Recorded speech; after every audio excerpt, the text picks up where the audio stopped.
to The Metro on WDET. I'm Robin Vincent. Brenda McGadney is an expert in aging. As a social worker, her focus was gerontology. But she says her work did not prepare her to deal with the disease her mother struggled with as she began to age. Almost 3% of the population is affected by hoarding disorder. It's more common in people over 60 and those dealing with other psychological issues, especially anxiety and depression. McGadney's 94-year-old mother died after she fell in a home where she had been hoarding for many years. McGadney shared her story with WDET's Sascha Raiyn ahead of an event she's hosting to raise awareness around hoarding. I mean, my mother she was a writer.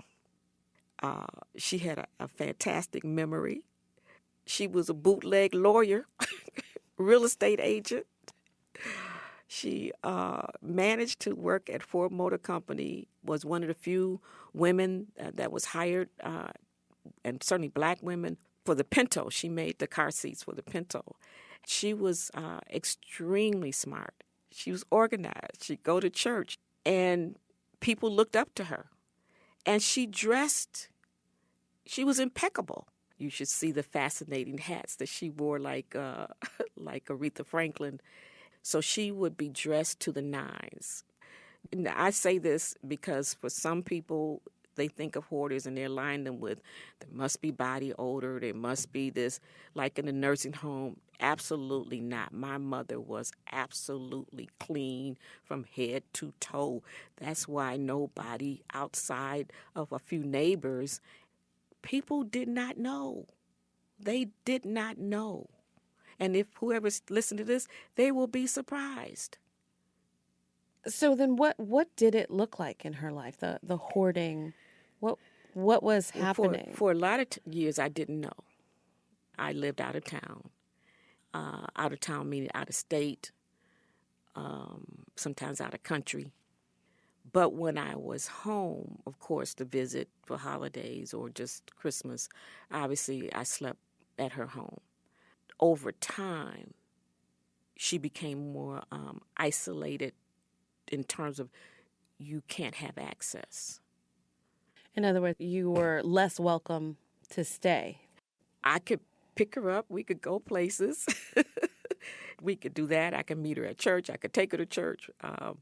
But entrance into the house over time was minimized to eventually no entry. And chairs on the porch. Yeah. And that included in the wintertime. As you became more aware that she had become a hoarder, what did you do? How did you try to respond? Yeah, that's difficult and painful. 4 weeks before, maybe 4 or 5 weeks before my mother passed, there was an incident with her auto insurance. So I get this email that it's about to lapse, and it's like it's lapsing tonight at midnight or whatever. So I go over, and I indicate that I had to go to the bathroom, which I did. She actually let me in the house, because normally she would have just met me on the porch, and we would have done all this on the porch. Once she let me in and I saw the state of her house on the lower level and the bathroom, I was mortified. She rushed me right back out of the house. But I also knew I can't ignore this anymore. So I called Adult Protective Services. And they took a report from me. I had actually talked to them years before, but they said I needed so much information. I had to get the neighbors involved. They had to report my mother, and I didn't want to do that, so I did not follow through. But this time, I did call Adult Protective Services. They took down the report. They actually, within, I don't know, maybe 3 or 4 days, they actually went to my mother's house. But she was so, quote-unquote, articulate. She was in her sane mind. She was managing rental property. She was driving. After her death, I called them to let them know that she died and because of a fall in her house. They were absolutely shocked. So the next person I reached out to was clergy. And the ending was, we have to wait. That was Monday. My mother fell either Tuesday or Wednesday.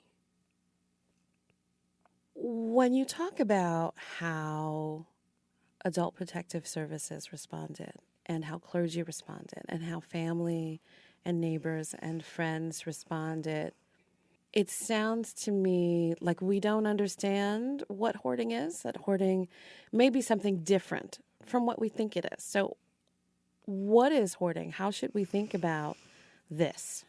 Well, I'm going to read you a couple of definitions because, like I said, this is not my area of expertise. But this one is from the American Psychiatric Association 2022. People with hoarding disorder have persistent difficulty getting rid of or parting with possessions. Attempts to part with possessions create considerable distress and lead to decisions to save them. The resulting clutter disrupts the ability to use living spaces. And so what that really means, you cannot walk through their places. It's no longer functional. A room is no longer functional. A bathtub is no longer functional. A kitchen sink is no longer functional. I know that some of what was going on was my mother needed to hang on to her family's legacy and share it. But once she got overwhelmed with anxiety and depression and a controlling behavior, there was no way that she was not going to ultimately probably succumb to being a hoarder. I think it is a very difficult thing to do, but yes, her house could have been condemned. When I saw, and I don't even know, maybe 100 mouse traps,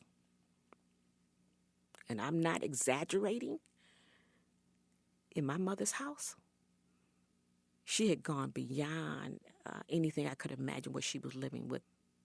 And towards the end of her life, I'd heard from neighbors that she had started sleeping in her car. How did hoarding affect your mother's health? I believe living in that house, exposed to mold, lead, and an infestation of mice. The droppings, the mice droppings, they will kill you. My mother had been getting treatment for a couple of years, at least, for her fingernails. The last time I took my mother to the hospital, I finally gave a Post-it note to her doctor and said on that little Post-it note, she's a hoarder. The doctor stopped us at the door and started inquiring to my mother about her safety. That was maybe 2 months before she passed. So going through the house also meant that I was exposed to the mouse droppings. My lips, even with a mask, gloves, when I left there, they would be tingling and burning. Their urine of the mice is now in the air, and it's descending on you as you're picking things up, as you're cleaning. No sweeping. She had the window sealed with plastic. She had no air conditioner. She had this old fan that had probably about 50 years old. So just to be in there, I knew my mother had succumbed to hazardous materials in her house. The ceilings, paint coming down from this. I opened one closet and all the paint just shattered off the walls. It was like a spooky movie. Now, I share this because it's deeply personal. But if you care about your family member, you really don't want them to live like that. I know you've put together a program to have this discussion. I'd like to talk about your program and what you would say to someone now about how to approach this, what people should be doing when they find a loved one is a hoarder. Well, the program is going to be on Thursday, May the 8th at 3 o'clock to 4:30, Lincoln Library on 7 Mile, on East 7 Mile. For me, it really is about awareness. I don't have the answers. I know that with families, it's very complicated. We love our family members. We have different ways of protecting them and approaching what's going on with them. So I know that I tried everything I knew. In Michigan, there are 3 hoarding task forces: Saginaw, Grand Rapids, and Washtenaw County. We need one in Wayne County. And also, if you have a hoarder in your family, most likely there are others. It could be a sibling, it could be your children. There will be other hoarders, if you're honest. Brenda McGadney is a social worker. She organized the event Essential Things Seniors Should Know About Hoarding at the Lincoln branch of the Detroit Public Library. That happens on Thursday. She spoke to WDET's Sascha Raiyn.